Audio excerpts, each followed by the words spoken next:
What's going on, guys? Stefan here with you, S&E's Garage. Today we are here inside of our 2006 IS350 and we are going to be replacing this damaged navigation unit.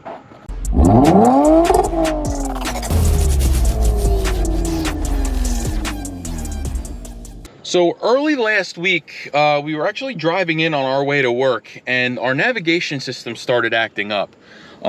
It shut off, turned on, shut off, turned on. It rebooted a couple times and then it rebooted as if it were a hybrid. I made a stupid little video clip. I'm gonna put it in right here. Just want everyone to see that I now have a hybrid Lexus IS350. Don't know what the hell's going on here, but apparently somebody installed a hybrid powertrain in this overnight last night. I don't know what's going on, but let's see if I get better than 23 miles per gallon. But what you'll see is it was showing me the power flow for a hybrid powertrain. It had a battery, an electric motor, a gasoline motor. Oh, navigation's actually doing something right now. Oh, that was loud. Let's see what happens here if I go back to factory interface. Let's see. Climate. No, so let me see if I can get it to do it really quick. No, it's not going to do it right now. But anyhow, this thing is all whacked out. It starts up, it shuts off, it reboots. It's doing all kinds of weird stuff. So we're going to go ahead and replace it. Now, I actually found a unit on eBay for around $350 with a 1-year warranty and a new touchscreen on it. So we went ahead, we pulled the trigger on that. I have the Grom audio set up in here already. So I didn't want to go aftermarket because I like the setup that I have. I like that my steering wheel controls work. I like that I still have the factory backup camera and I don't want to lose that. So we did do a video almost, I guess, a year ago replacing this digitizer. Unfortunately, the unit only lasted a year. You'll see it's starting to boot back up again. But it is going to be about that time to go ahead and replace it. So without further ado, let's get right into that. So there's a couple of things that you're going to need to do this install. You're going to need a 1/4-inch ratchet with an extension and a 10mm socket. You're going to need some interior trim tools. Once we get the old unit out and into the garage, we're going to use a Phillips head screwdriver to remove the brackets from it so that we can transfer them over to this unit. We're going to do that all in the shop. But right now we're going to focus on going ahead and getting this unit out. So I'm just going to put these down right here. And the first thing that we're going to do is go ahead and open up our trim tools here.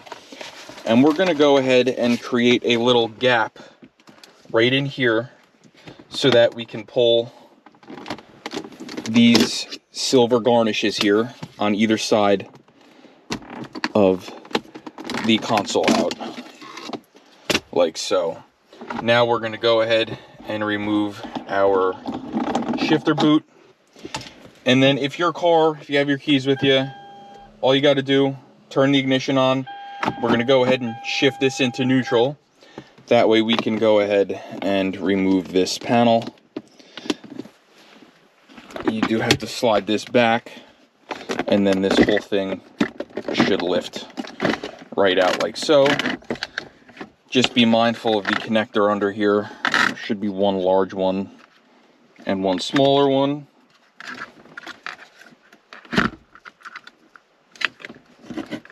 Like so. And now that is out of the way. Now we're going to go ahead and we're going to get our Phillips head screwdriver, or you might even be able to use your 10mm here. Let's see, is this a 10 or is that smaller than a 10? Smaller than a 10. All right, so let's go ahead. I'll grab an 8mm. We'll pull them out, and that way we can get this sliding console here out, and then we can focus on the radio. Now, once you have those two 8mm out, this will quite literally lift right out. But again, there is going to be a connector here. Just push the tab and remove it. Now I'm just going to throw the screws in there so that I don't lose them. So at this point, you're going to use your 10mm here, and there's going to be two 10mm bolts down at the bottom, 1 and 2. We're going to remove them, and then we're going to use our trim tool here and remove the vents.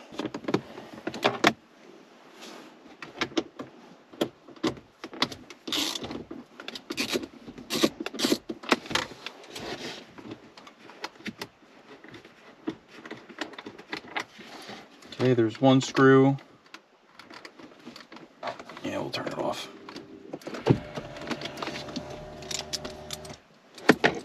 Okay, and here is the second screw.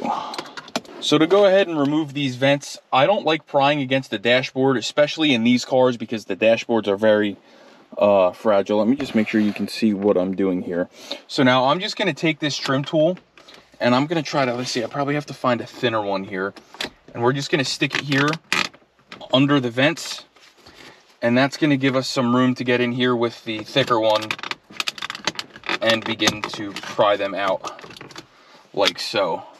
Again, without even touching the dashboard. Now there is going to be two connectors back here that you're going to have to remove. Kind of tricky to get to them. They're a little small, and then you just have to unroute this wire harness. Okay, you'll see our vents are removed, and now up here you're going to have two more 10 millimeters. Let's get them out. Once you get those 10 millimeters out, all I'm going to do is move my shifter as far back as it'll go, and then you can pull this whole unit out and unplug the necessary connections. Now we're just fighting with a couple of connectors down here at the bottom. 1, 2, 3. And now we got one more here and one right here. And then last but not least is this. So now you'll see we got the old unit out. Let's bring it in the garage. Let's bring the new unit in and get this all figured out. So first of all, please don't mind the mess up here. I just got done installing headers on our other Lexus, and I'm still all discombobulated from that. This just happened to happen at the perfect timing, so such is life. Anyhow, what we have to do now is go ahead and remove, there's several screws we're gonna have to remove here. 1, 2, 3, and then the same on this side, 4, 5, 6. We're gonna remove these screws, and that should allow us to separate the radio or the navigation unit from the CD changer and the rest of this bracketry, because we want to keep this bracket. Obviously the new radio is going to go in this bracket, so let's go ahead and get this out. We're just going to be using an 8 millimeter to go ahead and break them loose. I know they have Phillips heads on them, but these screws are really soft and the Phillips heads always come off. Now, one thing you are going to have to do is you're going to remove this wire here from this tab. I did that off camera really quick while we were in the car. It takes 2 seconds. That'll allow you to separate the radio basically from the bracket here. 4, 5, 6. Now what we should be able to do is pull the radio forward towards us, and it should separate from the CD changer, because if you look here, the way these go in, they slide in. So in order to get this out, it should, in theory,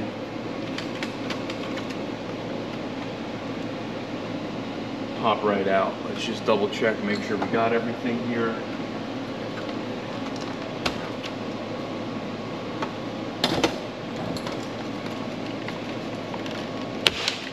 There we go.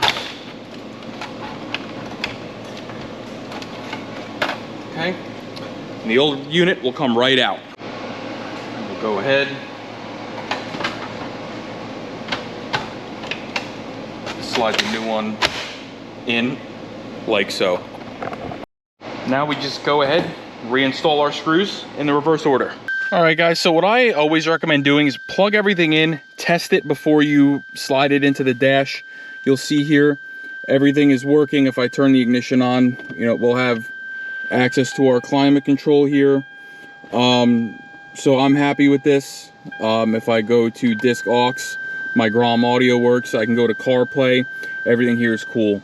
So let's go ahead, slide this guy back into place, and we'll go ahead and reinstall it in the reverse order. All right, guys, and with any luck, this is your install. That's just how easy it is to replace the navigation unit in one of these vehicles. Now, if you are replacing your navigation unit or removing it to rebuild it, replace the touchscreen or something like that, I do have a video on disassembling one of these, because like I said earlier, we did do a touchscreen unit in my last one that we just took out. So I'll leave that video in the video description below just in case you need it. I'll also leave some of the tools we used here in the video description below.